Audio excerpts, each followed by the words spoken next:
told me originally he lived in Orlando. And once it started moving forward, I wanted to meet him. He was like, let's get this thing. I want everything out in the open. And then he had a trip he had to go to California. Did he ever, did you guys ever like FaceTime or Skype or video chat? So you never met? No, because he went to California very shortly after we started talking. And he was going, when I say this stuff now, I kind of laugh at it. He was going there because he was investing in some gold, and he needed to go over to Africa. And once he got there, he never came back. There was always a reason. And I've seen this with other women. They've talked about whoever they were involved with had stories of investments, and all of a sudden they needed money. They couldn't get out of the country. You know, they had one emergency after another. How much did you send him? All in, total all in? What I lost with him was probably well over $500,000. $500,000. Do you have $500,000 to give somebody? I did everything. I cleaned myself out. I sold my house. I had to sell my house because I took a mortgage on my house. This is so totally out of character for me.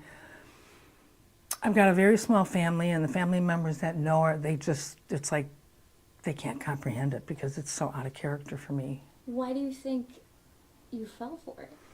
Because initially, the first time he wanted money was because he said he had adopted kids over there, and they needed money because credit card wouldn't work. I mean, the stories were elaborate.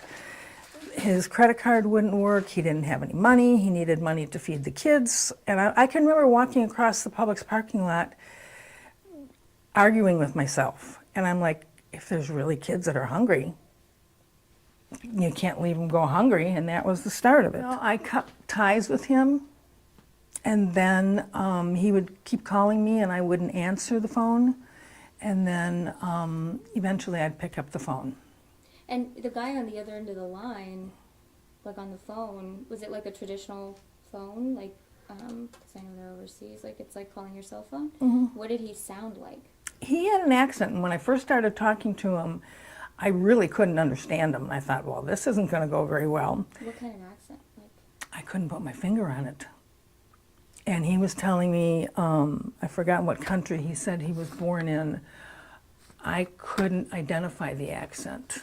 But eventually I got to where I could understand him, although a lot of times I had to say, I don't understand you, repeat it, you know. But then I found out after the fact that they kind of work in teams. So that doesn't mean I was talking to the same person all the time. right, exactly. So, what was your breaking point? Why did you decide to, like, obviously you cut him off, but then you went back, and what happened? Sent him more money, got in deeper, and at that point I felt like I was chasing my money. I felt like if I backed out now, I would never have the chance to get anything back. And it's funny because the women that I've talked to in the support groups, they all said the same thing. They were then chasing the money, like a gambler chases their money. And what kind of brought it to a head with my family was when I knew I made the first few mortgage payments, but then I knew I couldn't continue, that the house of cards was going to start tumbling down on me. And so my best friend actually happened to be staying with me. She came down for a visit. And I had borrowed some money from her. And I think we were talking about how I was going to pay her back, and I think I was trying to borrow more money or something. And she's a licensed social worker, and so she was putting all the things together, and she says, "This is not like you. What is going on?" And so when I had to confess to her what was going on, then my brother-in-law was coming down, and everything came out, and I had to make decisions because I knew I couldn't afford to stay in my home. I couldn't make the mortgage payments. Did you ever contact the FBI? Because when the police came and we talked about it, they made it sound so daunting, so difficult to do, that almost like impossible, that you kind of felt shot down before you even started. And I was an absolute basket case at that time, because my world was crumbling down around me and I didn't know what I was going to do. If people hear this and they think, wow, she's not the sharpest crown in the box, Right. the sharpest knife in the drawer, what do you want to tell them?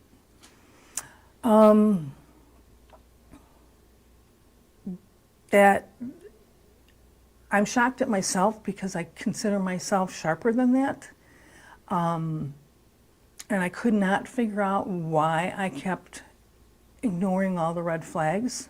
I literally was stepping on them, just walking right over them to get to the Western Union, to things that my stomach was going in knots.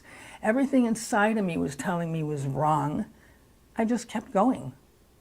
Do you know now why you did that?